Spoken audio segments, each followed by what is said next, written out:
What's up, Movement Kids? Who's excited for another exciting edition of Movement Kids Online?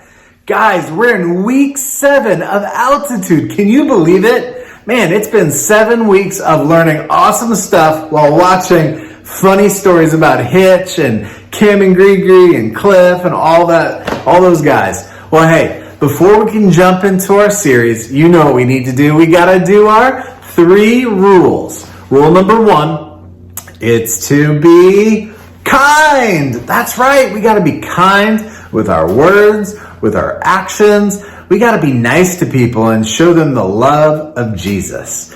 Rule number 2, who knows it? This is the one that can be tricky sometimes. It's to be wise. That's right. And to be wise means to make good choices. We got to make good decisions. Make wise decisions, right? So if we're at church right now, even if it's online, we got to make wise choices so that we can pay attention and learn about Jesus. And rule number 3, it's all of our favorites, so let's say it together on the count of 3. Are you ready? 1, 2, 3, have a blast. That's right, guys, we're going to have fun. Church is fun. Listen, we're going to learn about God. We're going to play a fun game. We're going to do fun stuff. Well, hey, let's check out our G3 mission. Hey guys, this is Daxton, Tarek, and Austin and Jacob here, and we're going to do the G3 mission. God made me with a purpose. God chose us through Christ. Thank God loves me so I can love others. Bye. Great job with the G3 mission, you guys. I love hearing you guys do that. Hey, if you want to record a video of you doing the G3 mission and send it to us, I would love to play it one of these Sundays. Well, hey, that's enough. We got to get into service. And let's get ready because it's our favorite part of service, worship. You guys know the one rule of worship, right? We got to stand to our feet because it's a sign of respect to God. And hey, you know what? Let's sing really loud. Let's clap and let's dance and let's worship God together. Let's do it. People come together, strangers, neighbors, our blood is one. Children of generations, of every nation, of kingdom come. Don't let your heart be troubled. Hold your head up high, don't fear no evil. Fix your eyes on this one truth. God is madly in love with you. So take courage, hold on, be strong. Remember where our help comes from.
Let the praise go up as the walls come down.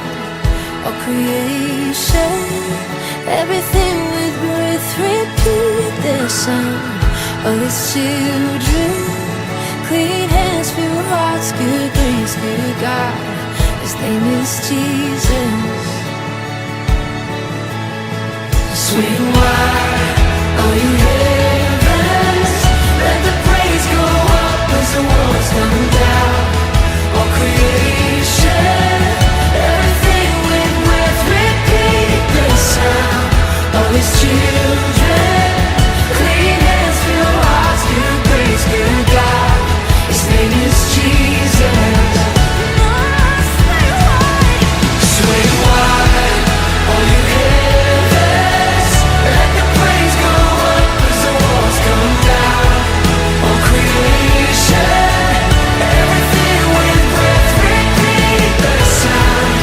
All His children, clean hands, pure hearts, good grace, good God. His name is Jesus. Jesus, our redemption, our salvation is in His blood. Jesus, light of heaven, friend forever, His kingdom come. Great job worshiping, you guys. I love singing with you. Man, God loves when we worship Him. You know why? Not because He's like, I'm God, worship me. No, He's like, listen, when you worship me, I'm gonna help you out. I'm gonna fill you up. I'm gonna give you confidence. I'm gonna give you peace. I'm gonna help you to be whole and to be the fullness of who God created you to be. He's awesome like that, right? Well, hey, today we're going to be jumping into week 7 of Altitude. And anybody have a guess what our main point might be about? Any guesses? That's a good guess. Well, today we're going to be talking about, as Christ followers, we need to work for peace. Say it with me. Work for peace. All right, let's check out what our Bible story has to say about working for peace.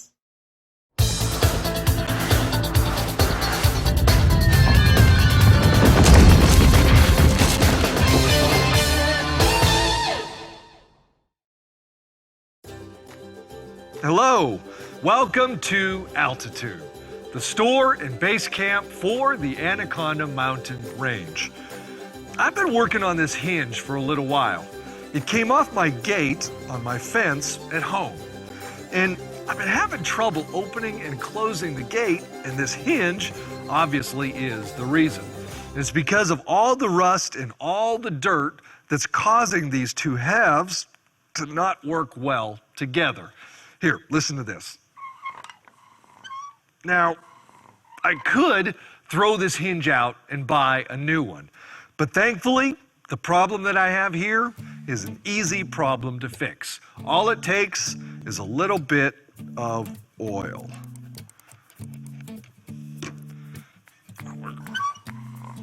Well, it's definitely much easier to open and close, and hear that?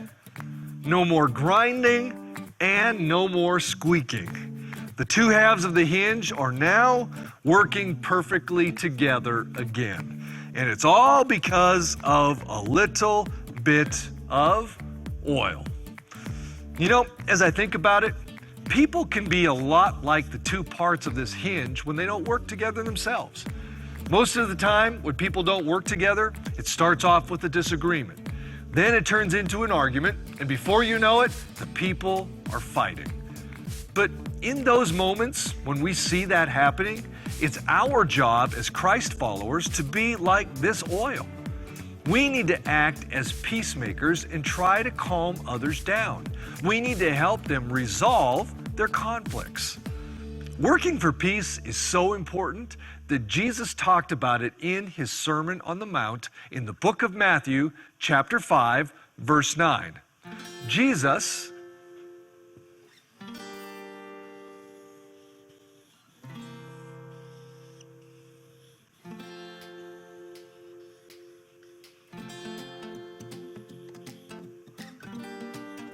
in His Sermon on the Mount said this. God blesses those who work for peace, for they will be called children of God.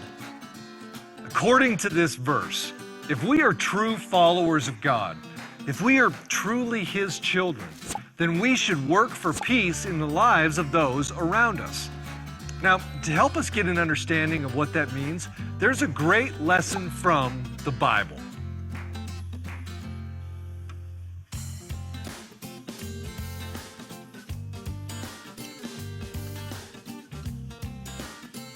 And it's a lesson about working for peace. And it's found in the Book of Philemon, which is a letter that Paul wrote to his friend. Now, at the time, Paul was in prison when he wrote this letter. He was in chains for preaching the good news of Jesus. During this time, Paul had friends that delivered his messages and his teachings to the people.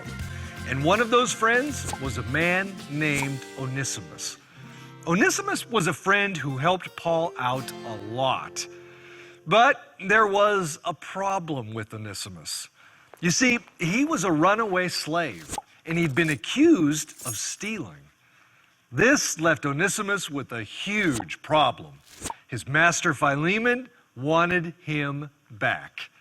Now, in those days, if a slave stole something or ran away, the master could have that slave beaten, arrested, tortured, even put on trial and sentenced to death.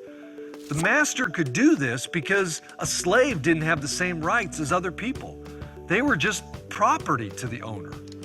Well, Philemon was angry with Onesimus, and obviously Onesimus was scared and didn't want to go back to Philemon. And that was the conflict that was between them. Now, it's important to note that none of this was Paul's problem. He could have ignored both of them, and he could have just worried about his own problems. But instead of doing that, Paul chose to work for peace between the two. Paul wrote a letter to Philemon, and he asked him to show kindness and mercy to Onesimus. He talked about how Onesimus was different now because he was a follower of Jesus. Paul even wrote that Onesimus had become very helpful and would continue to be helpful to both of them.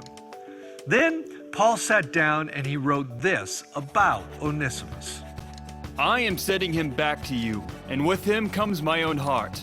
He is no longer like a slave to you. He is more than a slave, for he is a beloved brother, especially to me. Now he will mean much more to you, both as a man and as a brother in the Lord. If he has wronged you in any way or owes you anything, charge it to me. Yes, my brother, please do me this favor for the Lord's sake. Paul did everything he could to help resolve this conflict. He knew that Onesimus needed to go home, and he needed to answer for what he had done. But Paul also knew that Philemon needed to show kindness and mercy to Onesimus. So, instead of staying quiet, Paul got involved, and he brought peace to the situation. Now, here's the important part. In many ways, we need to have the same attitude that Paul had. Whenever we see people arguing, or if we know about a conflict between some friends, we need to do our best to work for peace. We need to try and help our friends see the other person's point of view. We need to use kind words and always encourage our friends in conflict to show kindness and mercy to each other. So, in closing, remember, there's always going to be conflict in this world. And because of that, Jesus has asked all of us to do something really important. He's asked us to constantly take on the job of working for peace. All right, you guys. So what does it mean to work for peace? Well, in our video, it talks about working for peace is kind of like being oil on a rusty hinge. Peace helps to calm the situation down, right? And helps to get the hinge to work the way it was supposed to. Imagine you were walking down the street and you saw a fire, right? Would it help if you poured more gasoline on the fire? No, the fire would get bigger. That's kind of like the opposite of bringing peace, right? If we're going to bring peace to that situation, we'd have to pour water on the fire, not gas. That would make it 10 times worse, wouldn't it? Well, guys, that's what we're learning about. When Paul wrote that letter to Philemon for Onesimus, he was trying to bring peace. He was trying to pour water on the fire because Philemon, he was mad. He thought that Onesimus had wronged him, that he stole money. He was saying this bad stuff. Hopefully it was just a misunderstanding, right? But Paul wanted to help Onesimus out. He wanted to bring peace. And so he wrote a kind letter. And that helped to calm Philemon down and to bring resolution to the situation. Well, let's see if Hitch pours water or if he pours gasoline on whatever situation he's going to get himself into today. Let's check it out.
And then he says, no, wait, I'm okay. It was only ketchup. That's funny, Cliff. Woo. Well, it seems like we're done with our cleaning. What now? Well, I'm off to meet a friend for lunch. So while I'm gone, I monitor the radio and put away the cleaning supplies. Okay, I'll take care of everything while you're gone. Have fun. Oh, it was only ketchup. Oh, goodness. Oh, no. Oh, no. Base camp here, Hitch speaking. What can I do for you? Over. Hello, Hitch. Cam and I are having a disagreement that we need your help with. Yeah, right. We're up here on Peak 6, and I want to keep climbing so that we can finish soon. But I sprained my ankle a while ago, and it still hurts. I want to stop and rest for an hour before we start climbing again. And I think you're being lazy. And I think you're being bossy. Anyway, what should we do, Hitch? Over. Disagreement between climbers. Sounds interesting. It seems like both of you feel really strongly about your opinions. You know, when I was growing up, the way that we handled disagreements like this was to argue. So what you both need to do is just argue back and forth until one of you is right. So, argue. Over. You want us to argue? An argument I'm gonna win? My ankle hurts. So we're staying right here. I'm right, you're wrong, end of argument. Whoa. How come I have to stay here and sit around when you're the one with the hurt ankle? My ankles are just fine. So get up. We're gonna finish this climbing right now. I'm right, you're wrong, end of argument. Not so fast, it's your fault I hurt my ankle. We're staying right here. My fault? Well, my fault? Yes! No, you're the one that doesn't know how to climb. Uh-uh. Hey, don't push me. Ow, my ankle! Oh, stop whining. Let's go. Interesting. Well, I'll leave them to hash that out.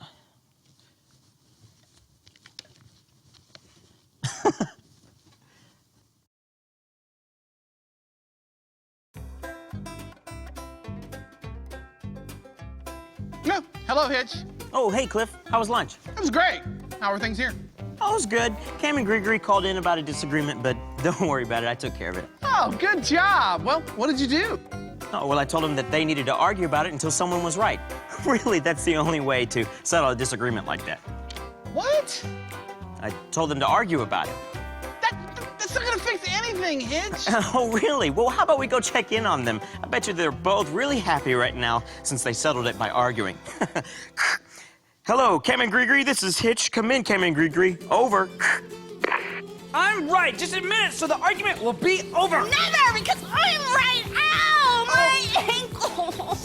whining. Quit pushing! Oh. Oh, it's worse than I thought. This is why arguing is such a bad idea, Hitch. Cam and Gree, this is Cliff at base camp. I need you to stop fighting and listen to me. I repeat, stop fighting. No pushing, no shoving, just stop. Over. No, we're going. No, we're staying! We're going. Staying! We're going. Okay. We stop fighting for now. And we're listening. For now, over. Good. Now I need the two of you to calmly tell me what started this. What is it that you two are disagreeing about? Over. I'll tell you what the problem is. I want to finish climbing this mountain. I'm ready to go, and I want to climb. So, And my ankle still hurts, and I want to stop and rest for an hour before we start climbing again. Oh, and I'm the one who's right. Over. hey, give me that. No. Oh. Stop!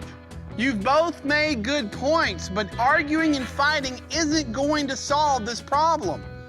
You two need to try to talk to each other calmly, try to see each other's point of view, and then come up with a solution that both of you are happy with. Meet in the middle with a compromise. Over. Calmly talk about it. Try to see it from the other person's point of view.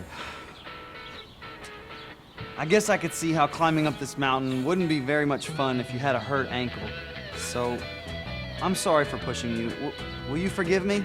Yes, I will. And I can see how it isn't very much fun when your climbing partner doesn't want to climb and you want to keep climbing. And I'm sorry I shoved you. Will you forgive me? Of course. Hey, we should probably rest here for a little while, but I was thinking, do we have to rest for the whole hour? Maybe half an hour. That way I could rest my ankle, but we could get back to climbing sooner. Yeah, I could live with that plan. Okay, so we'll rest here for half an hour and then we'll keep climbing. Yeah. Good plan. Thanks. All right. Oh, may I? Sure.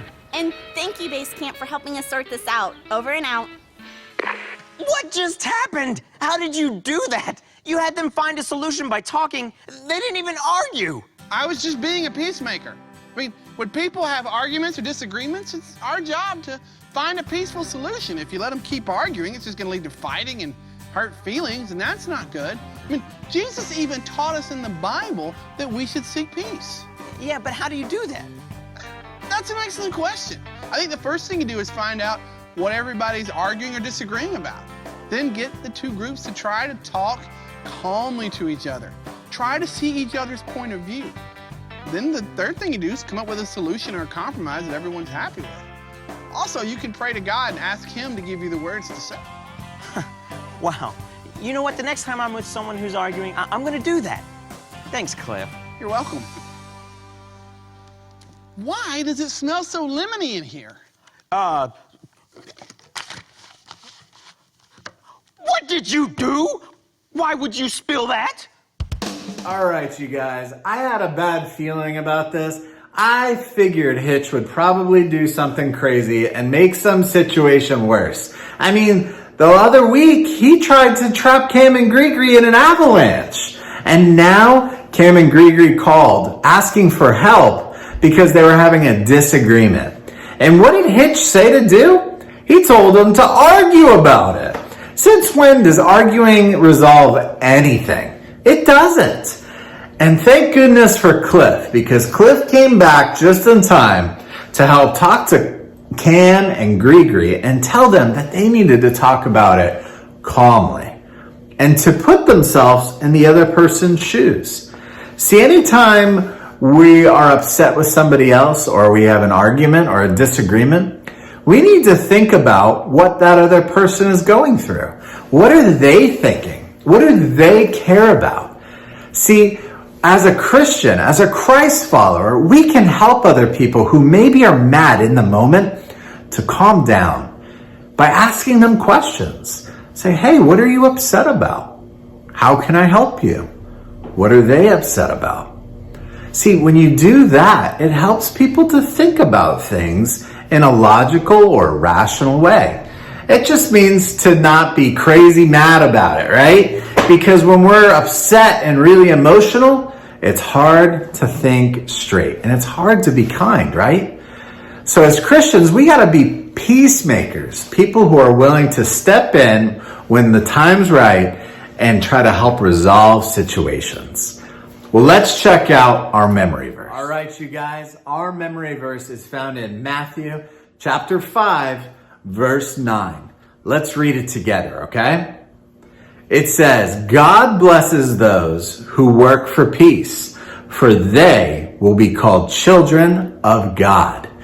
See, God wants us to work for peace. He's not saying God blesses those who bring peace, because God knows you're not always going to be able to bring peace. But he knows that we need to work for it. We need to not give up. It's something that takes effort. That's why it says work for peace, right? It's not always going to be easy. But I think you guys are up for the task. What do you think? I love that memory verse. You guys should practice it. And if you memorize it, send us a video on Instagram at MVMT Kids. I would love to see you guys doing the memory verse each and every week. Well, that's it for today, you guys. We still have our race, which is going to be awesome. So make sure you cheer for your favorite color and make sure the whole house knows who you're rooting for. Love you guys. Miss you so much and can't wait to see you next week for another edition of Movement Kids Online. Bye. For a rock climbing race at Summit Climbing Gym. They're all geared up and ready to reach the top. Cheer for the climber you want to win. Red, green, or blue. Get ready, get set, climb!